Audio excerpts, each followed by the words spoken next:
Non-accès au financement, pression fiscale, rallongement par l'État des délais de paiement des créances dues aux PME, difficile accès au marché public et à la sous-traitance, insuffisance du renforcement des capacités des PME par l'accès à la formation et à la sécurité sociale, environnement juridique et économique des PME jugés peu attractifs. Ainsi se déclinent les 6 principaux facteurs bloquants constituant une entrave au développement des petites et moyennes entreprises camerounaises. Dans le but de trouver solution à ces préoccupations, l'élaboration d'une charte nationale de la petite et moyenne entreprise au Cameroun a été prescrite par le Premier ministre au ministre en charge des PME. La mise en application de la dite prescription s'est matérialisée le 2 septembre à Yaoundé au cours d'un atelier. Il s'agit à travers la disposition qui sera validée d'inviter les entreprises à adopter une démarche citoyenne à l'effet de leur permettre de s'épanouir socialement, économiquement, éthiquement, mais surtout de grandir au plan financier en vue d'assurer la pérennité de leur structure. Nous pensons qu'avec cette charte, dont le projet sera adopté par les parties prenantes, va permettre de créer une dynamique nouvelle à partir de laquelle nous sommes convaincus que finalement la PME aura tous les instruments à portée de main pour mieux contribuer au développement socio-économique de notre pays. Cette activité s'inscrit dans le cadre du renforcement du dialogue entre le secteur public et le secteur privé. Ce dernier qui occupe une place importante dans la stratégie nationale de développement, par conséquent, dans la dynamique de l'émergence du pays, même si sa part au taux d'investissement ne cesse de décroître en raison d'une attractivité faiblissante du pays. Le taux d'investissement projeté dans le document de stratégie pour la croissance et l'emploi à 25% en 2020, puis 30% en 2025, stagne autour de 22%.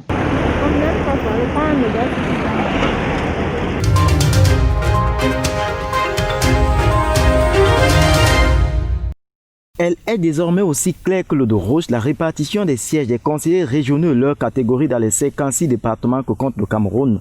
Un décret présidentiel irrelatif signé et rendu public le 2 septembre dernier par la CRTV annonce une accélération du processus électoral pour les régionales. Dans la répartition, le quota par département tient compte dans la constitution du nombre d'arrondissements et du poids des populations. Si donc tous les départements ne peuvent avoir le même nombre de délégués départementaux portés à 70, le total doit porter à 90 dans chaque région en raison des 20 représentants de l'autorité traditionnelle qui s'y ajoutent, portant ainsi le total national à 900. Aux urnes, les délégués départementaux seront élus par un collège électoral composé de conseillers municipaux, tandis que les représentants du commandement traditionnel seront élus par leurs homologues du premier, deuxième et troisième degré. Un deuxième décret du président de la République portait sur les indemnités des participants aux élections des conseillers régionaux.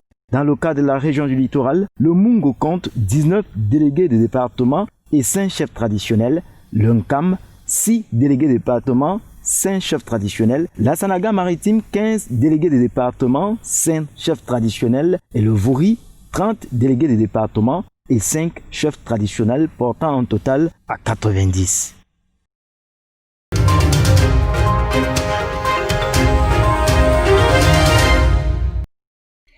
L'affaire fait grand bruit depuis quelques jours dans les réseaux sociaux. Tout part de la dénonciation d'un activiste au nom de Boris Berthold qui révèle que 5 jeunes élèves et enseignants ont été arrêtés par la police. Motif, ils sont accusés d'avoir fait fuiter les épreuves de baccalauréat et ont été déférés à Kondengui. Les 5 présumés suspects viennent des villes de Baganté, Mélon et Pindia. Ils ont été transférés à Yaoundé et le juge d'instruction a ordonné leur détention provisoire. Et pourtant, une enquête administrative avait été diligentée. Les résultats de la dite enquête incriminent 7 personnes qui travaillent à l'office de baccalauréat du Cameroun. Leur ministre de tutelle avait même pris des mesures conservatoires à leur égard en les suspendant pendant une durée de 3 mois. Ce qui provoque le courroux de certains internautes, c'est la décision du juge d'instruction de déférer les jeunes élèves et enseignants alors que les principaux auteurs de la fuite sont les membres de l'OBC, jouissent encore de leur liberté. Pourtant, ceux qui auraient découvert les épreuves de physique, chimie et SVT croupissent en détention.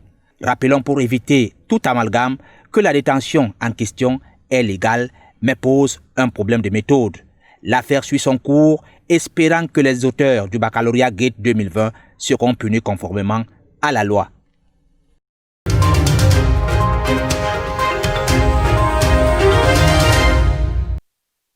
La commune d'arrondissement de Douala 4e a tenu sa session ordinaire du conseil municipal. Celle-ci consacrée à l'examen du bilan à mi-parcours et du compte de gestion du receveur municipal. Au menu des échanges, la présentation du budget prévisionnel initial, la présentation de l'exécution du budget du 30 juin, dont le résultat des dépenses et des recettes est en dessous de la moyenne. Et nous avons environ 37% de consommation du budget. Je ne vais pas... Nous tous, nous savons pourquoi en fait ce budget a été consommé à 37%. Mais il est quand même utile de rappeler que c'est dû à la crise de la Covid-19. Pour les conseillers municipaux, à l'instar de celui issu du parti PURS, face à ces manquements, plus ou moins justifiés, l'exécutif devrait redoubler d'efforts. Je pense qu'il serait de mauvaise foi pour nous en tant que conseillers d'être très exigeants envers l'exécutif, même si nous avons demandé à l'exécutif de se mettre à l'œuvre, puisque désormais nous sommes obligés de vivre avec cette pandémie. Nous avons demandé à l'exécutif de se mettre à l'œuvre parce que nous avons quand même adopté un budget qui doit être implémenté. Toutefois, notons que cette rencontre de travail, pilotée par le maire du 4e arrondissement, s'est tenue en présence du préfet du Vaury, qui encourage l'exécutif dans son travail. Ceci en l'exhortant de mettre les bouchées doubles pour que la fin de l'exercice soit justifiée par une croissance considérable. La commune de Douala 4e a fait quand même le minimum pour atteindre ce résultat-là. Et je suis venu justement les encourager pour qu'ils puissent redoubler d'efforts et qu'à la fin de l'exercice, nous puissions être à une exécution à près de 80%. C'est donc suite à ces exhortations et encouragements que le maire de cette commune, située dans le quartier Bonabéry, annonce des stratégies de redressement.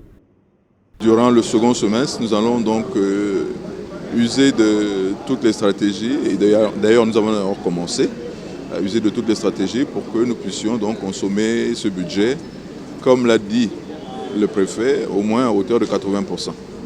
Vivement que le développement soit, car Bonabéry, Ndobo et Bonasama regorgent de nombreux potentiels.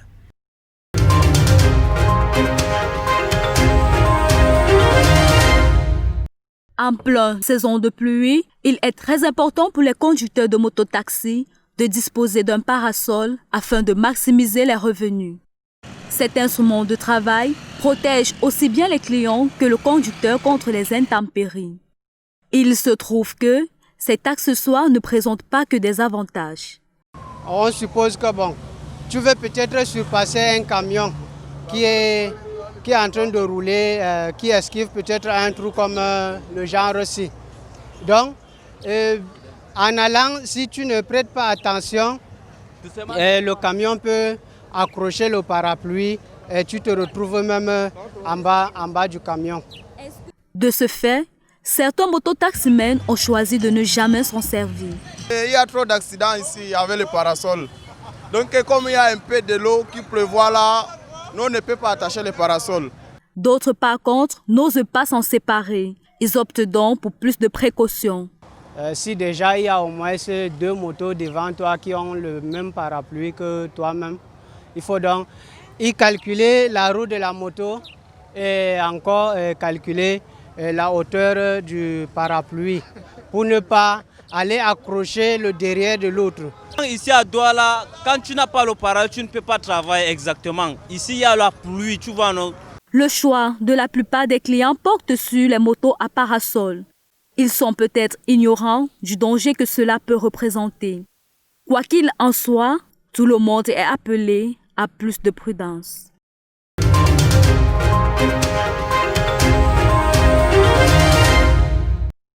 Le co-débat, entendez Comité de développement de Bankim, a tenu ce lundi à Bankim même, dans le Mayo Bagno, son assemblée générale.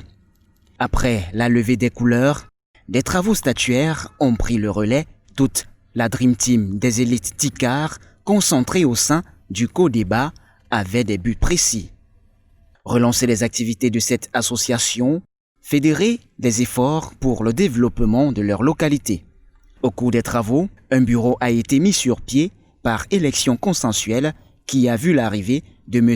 Amadjam Raphaël comme président du co-débat. à la satisfaction du président de Sciences. Nous avons fait un constat et nous nous sommes dit, tout autour de nous, ça fonctionne bien, il y a des comités de développement. Pourquoi Bankim, le canton de Bankim, va rester, n'est-ce pas, orphelin? Un moment fort en émotion au regard de la présence des élites qui ont pris part aux travaux. Les élites qui sont venus et qui se sont vraiment impliqués dans les problèmes de développement de l'arrondissement de Bankim. La photo de famille a mis un clou à cette assemblée générale du co-débat dans l'arrondissement de Bankim. Et quoi de mieux qu'une bonne sonorité du terroir pour terminer en beauté.